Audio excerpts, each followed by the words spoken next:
अस्सलाम वालेकुम दोस्तों। तो जैसे कि आप सब लोग जानते हैं कि अपनी मौत के 18 बरस बाद माजी के दौर के डॉन करीम लाला एक नए रूप में सामने आए हैं। तो आज की इस वीडियो में हम बताएंगे कि करीम लाला कौन हैं और उन्होंने अपना कैरियर कैसे शुरू किया। तो वीडियो शुरू करने से पहले हमारे चैनल को ज़रूर सब्सक्राइब करें। शुक्रिया।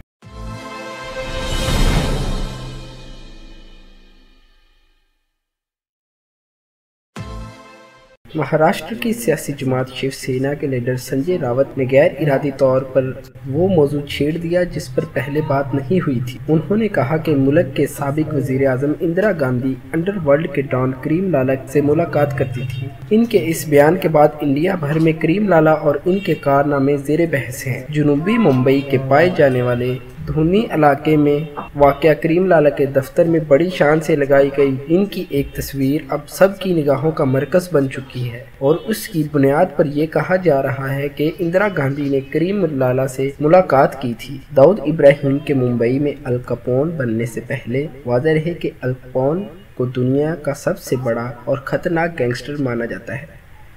करीम लाला और उनकी तरह के दीगर अफराद को समाजी दायरों में नाकाबिल कबूल समझा जाता था। सोने की स्मगलिंग करने वाले हाजी मस्तान वजारतों में मौजूद सरकारी हुकाम से मुलाकातें किया करते थे और हिंदू और मुसलमानों के दरमियान कशीदगी कम करने से मुतल्लिक मुज़ाकरात में शामिल रहते थे। हाजी मस्तान और करीम लाला दोनों ने ही अपनी ज़िंदगी का आखिरी दौर अपनी अपनी तंजीमों के नाम कर दिया था। हाजी मस्तान ने दिल्लत मुस्लिम सरकशा महासिंह नाम की सियासी तंजीम बनाई थी और करीम लाला ने पख्तून जरगा हिंद नाम की तंजीम तश्कील दी थी। इस तंजीम का मकसद उन पश्तूनों की मदद करना था जो अफ़गानिस्तान से इंडिया आए थे। करीम लाला खुद भी पश्तून थे और बहुत कम उम्री में इंडिया आ गए थे। पहले ही वो फ्रंटियर गांधी खान अब्दुल गफ्फार से मुतासिर थे, मगर उन्होंने जो रास्ता इख्तियार किया वो गांधी के नज़रिए और असूलों के बरअक्स था। उन्होंने सबसे पहले बाजार पर पैसा लगाना शुरू किया। इंडिया आने के बाद इब्तदाई बरसों में अब्दुल करीम खान उर्फ करीम लाला ने जुआ खेलने के क्लब खोले। जो लोग इन क्लबों में रकम हारते थे वो अपने घर का खर्च चलाने के लिए खान के आदमी से उधार लिया करते थे। इस रवायत को बदलने के लिए खान ने सोचा कि अगर वो हर माह कर्ज पर सूद वसूल किया जाए तो लोग इनसे उधार लेना बंद कर देंगे। मगर लाला ने देखा कि हर महीने की 10 तारीख को इनका गल्ला सूद के पैसों से भर जाता था। इसके बाद लाला ने सूद पर कर्ज देना शुरू कर दिया। इसके बाद लाला ने अपने साथियों की मदद से इन किराएदारों से ज़बरदस्ती मकान खाली करवाने का काम शुरू कर दिया जो मकान खाली नहीं करते थे। खान लाला की पुरइसरार छड़ी खौफ की इलामत कैसे बन गई। 50 साल की उम्र तक लाला बहुत मशहूर हो चुके थे। इस दौरान किसी मरीद ने लाला को चलने में सहारे के लिए सोने की नक्काशी वाली एक बड़ी तारीखी और नायाब छड़ी तोहफे में दी। जब लाला किसी पार्टी या सियासी तकरीब में जाते तो अपनी छड़ी किसी जगह रख कर इधर उधर चले जाते थे, लेकिन किसी को इसको छेड़ने की हिम्मत नहीं होती थी। लोग इस जगह पर नहीं बैठते थे ये सोचकर कि ये जगह लाला की है। लाला के बाज़ करीबी दोस्तों के दिमाग में यहीं से ख्याल आया कि किराएदारों से मकान खाली करवाने के लिए क्यों न लाला की जगह उनकी छड़ी का इस्तेमाल किया जाए। जब कोई किराएदार मकान खाली करने से इनकार करता था तो इसके दरवाजे के बाहर छड़ी रख दी जाती थी और वो किराएदार लाला के डर से फ़ौरन घर छोड़कर खाली कर देता था। इस छड़ी को किराएदारों के लिए मकान खाली करने का नोटिस समझा जाने लगा था। याद रहे कि बॉलीवुड हदायतकार संजय लीला भंसाली करीम लाला की ज़िंदगी पर मुबनी एक फ़िल्म बना रहे हैं जिसमें आलिया भट्ट गंगोबाई का किरदार अदा कर रही हैं। चलें आपको बताते हैं कि गंगोबाई कौन थी और उनका करीम लाला के साथ क्या ताल्लुक था। करीम लाला के असर रसूख और बुनियादी तौर पर डर के बावजूद वो एक ईमानदार और इंसाफ पसंद शख्स के तौर पर जाने जाते थे।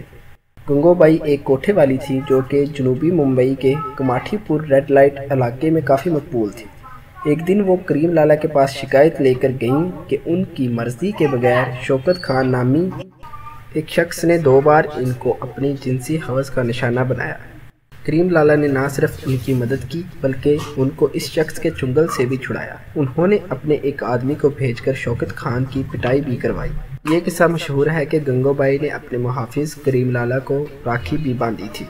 बॉलीवुड हदायतकार संजय लीला भंसाली करीम लाला की ज़िंदगी पर मुबनी एक फ़िल्म बना रहे हैं जिसमें आलिया भट्ट गंगोबाई का किरदार अदा करेंगी। یہ بات بہت زیادہ لوگوں کو نہیں معلوم کہ ممبئی میں مافیا کو سرگرم کرنے میں کریم لالہ نے اہم کردار ادا کیا تھا۔ کریم لالہ نے حاجی مستان کے ساتھ قربت بڑھائی اور سونے کی اسمگلنگ کے کام میں ان کی مدد کرنے کا وعدہ کیا۔ کریم لالہ کی مدد کیے بغیر حاجی مستان کے لیے سونے کے کاروبار کی دنیا کا بادشاہ بننا ناممکن تھا، اور ساتھ ہی اگر داؤد ابراہیم کے والد کانسٹیبل ابراہیم کاسکر کے حاجی مستان اور کریم لالہ سے دوستی نہ ہوتی تو داؤد ابراہیم انڈر ورلڈ کا رخ نہ کرتے۔ ابراہیم کاسکر بھلے ہی کریم لالہ یا حاجی مستان سے معاشی مدد لینے سے گریز کرتے تھے، لیکن ان کے بیٹے کا رویہ مختلف تھا۔ داؤد ابراہیم نے ان دونوں سے ہمیشہ مدد بھی لی اور آخر میں ان کے اثر و رسوخ کو کم بھی کر دیا۔ ایمرجنسی کے بعد حاجی مستان اور کریم لالہ دونوں کو گرفتار کر لیا گیا۔ اس سے ایک نئے دور کی شروعات ہوئی۔ 7 فٹ کے کریم لالہ اپنے قد، ٹریڈ مارک سفاری سوٹ اور گہرے کالے رنگ کے چشمے کے لیے مشہور تھے۔ اب تک داؤد ابراہیم کی شناخت ایک گینگسٹر کے طور پر قائم ہو چکی تھی جس نے پشتونوں کو نشانہ بنایا تھا۔ بھلے ہی داؤد ابراہیم نے کریم لالہ کے بھتیجے صمد خان اور دیگر قریبی لوگوں کی جان لی، مگر کریم لالہ کو کبھی نشانہ نہیں بنایا۔ آخرکار دونوں کی ملاقات مکہ میں ہوئی۔ دونوں نے ایک دوسرے کو گلے لگایا اور سمجھوتا بھی کر لیا۔ حاجی مستان اور کریم لالہ کو اپنی برادری میں بہت عزت تھی اور انہیں سبھی تقاریب میں مدعو کیا جاتا تھا۔ دونوں سوشل سرکل میں سرگرم تھے اور شاید ایسے ہی کسی موقع پر انہوں نے اندرا گاندھی کے ساتھ تصویر لی ہوگی۔ ویسے اتفاق سے کریم لالہ قانون سے کبھی نہیں بھاگے اور نہ ہی ان کے نام جرائم کی کوئی طویل فہرست ہے۔ 90 کی دہائی میں ایک بار ضرور انہیں جبری طور پر مکان خالی کروانے کے الزام میں گرفتار کیا گیا تھا۔